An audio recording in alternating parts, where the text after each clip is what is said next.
大家好啊！我今日想同大家整一個意大利餸 Prosciutto con polenta 紅酒煮牛肉配呢個玉米糕，非常之美味。咁大家一齊睇睇個材料啦。咁要睇一睇煮牛啲材料啦。咁就我買咗面豬擔肉，咁要預早訂嘅。咁喺新鮮嗰啲牛肉檔買嘅。咁面豬擔肉咧，你煮咗上嚟咧就好腍甜，同埋唔會鹹嘅，但係就保持到牛肉嘅鮮味。咁我一定係用面豬擔肉嘅，咁但係你哋即係想買其他牛肉去煮都冇問題嘅。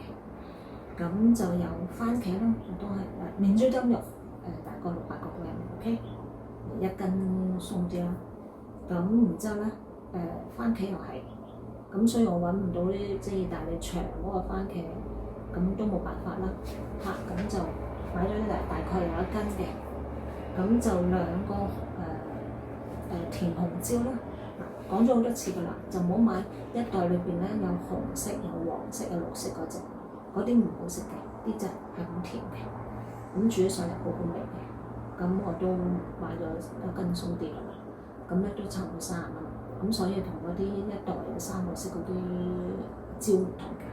洋葱啦，呢個蒜蓉啦，仲有呢個月桂葉啦，三片就得㗎啦。紅酒啦，咁大概150個 ml 就 OK 㗎啦。咁然之後咧，我加咗一樣嘢係我自己中意擺落去嘅，咁即係去年翻咗意大利咧，咁有個朋友就送咗啲牛肝菌俾我，咁 Puccini，咁咧佢哋係自己上山去採集嘅，所以咧係好好味，都係加咗少少落去，咁等佢咧就可以即係好味啲咯。咁你睇唔到個樣，因為已經佢係乾嘅，我就即係擺咗落水嗰度浸咗。講完去燜牛肉嗰啲材料之後咧，我哋就睇睇 polenta 有咩材料啦。咁而家就睇嗰個 polenta 整 polenta 嗰啲材料啦。咁 polenta 咧其實即係玉米，即係粟米磨成嘅粉啦，係啦。咁就如果4個人，我頭先即係牛肉都係4個人份量。如果4個人嘅份量咧，就250個 gram 嘅玉米。咁喺香港嘅就一般超市都超級市場都冇嘅。咁我要啲外國嘅買外國有多啲嘅超級市場啦。咁我就喺意大利攞翻嚟。其實咧就應該係一半嘅水同埋奶嘅。咁我就唔中意太多奶啦。咁我就用咗250個 milliliter 嘅奶，750個 milliliter 嘅水，同埋1嚿細嘅牛油。咁大個我諗50個 gram 啦。咁係整 polenta 咧就好花時間，因為要煮到好滑溜啦。咁就要煮成個鐘，要慢慢攪下攪下。大家一齊去睇睇點去整啦。我先煮牛肉先。番茄要剝皮嘅，咁就喺個底部咧架一個十字，咁擺落去滾水嗰度咧浸大概5至10分鐘就 OK 㗎啦。咁先爆香咗啲洋葱先啦，咁就加啲牛肉啦。咁我之前都講過㗎啦，咁牛肉咧一定要即係慢火中火啦，就炒香佢嘅，就唔好話濕嗲嗲咁就，因為濕嗲嗲咧嗰啲味道咧就唔好味嘅，就有種噏味嘅。咁如果我加埋啲蒜頭啦咁咧你就要真係要有心機炒到佢乾晒身啦。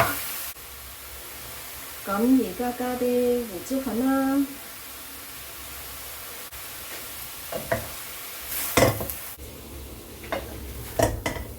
我都炒咗10幾分鐘㗎，咁咧而家就可以加嗰個番茄啦，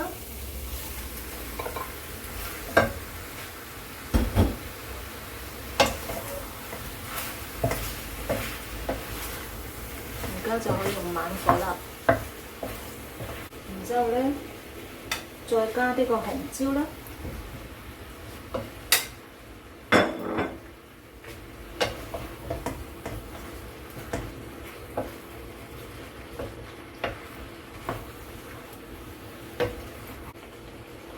咁就呢個牛肝菌啦，咁但係唔係必須嘅，只係增加個香味嘅啫。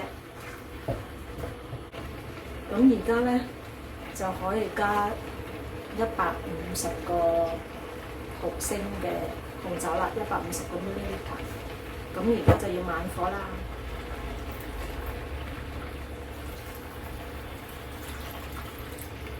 食材都幾多嘅，咁150個 ml 咧就即係多少少好啲，好味啲。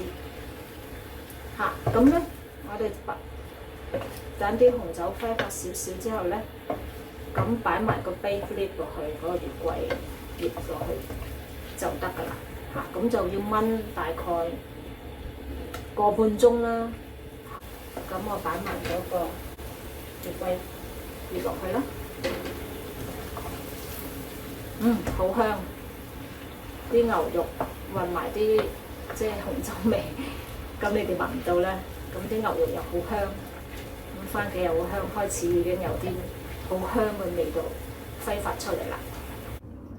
隔離爐咧就煮緊呢個牛肉，咁而家我就整個 blender。咁咧就先擺咗啲水同埋牛奶啦，夾埋總共係1公升嘅。咁有啲人仲唔中意加牛奶，淨係水嘅，咁你都冇所謂㗎，你淨係1公升牛奶，1公升水都 OK 嘅。咁就唔好滾咗先加呢個blender咯，就凍嗰時咧就要擺落去啦。咁就要開始咧去攪啦。咁即係每隻 blender 嘅成分都可能有啲唔同嘅。咁你如果覺得太結，咁你可以加啲水落去，冇所謂嘅。咁我先俾你睇咗佢滾咗之後，啲水同埋呢個牛奶混合咗啲玉米粉咧係點樣樣。咁然之後咧，我就煮好之後再俾大家睇睇啦。咁我就會擺落去一個蛋糕模度嘅。你見到咧，其實啲水同埋牛奶咧，開始同啲 blender 咧就已經混合一齊啦。咁其實佢可以變成唔同嘅樣嘅。咁你如果中意咧，就買啲 cutie 嘅模啦。譬如有啲譬如我俾即係小朋友嘅，譬如有啲蘋果型啊，或者星星型啊，咁擺落去咧，佢哋就好中意嘅。你見到佢顏色咧已經溝埋嗰啲玉米咧，已經溝埋啲水同埋呢個牛奶㗎啦。咁咧就可以細火，因為你一定要細火，因為佢要慢慢煮到咧。你點樣去叫做 OK 咧？即係我哋煮開就知嘅。但係如果你唔係煮開咧，你摸落去係冇啲粉狀㗎啦。咁其實最簡單嘅方法，你預大概1個鐘啦。係啦，辛苦嘅嚇。嗱，blender 就咁㗎啦，已經係煮咗差唔多成個鐘㗎啦。咁我哋而家就加啲牛油啦。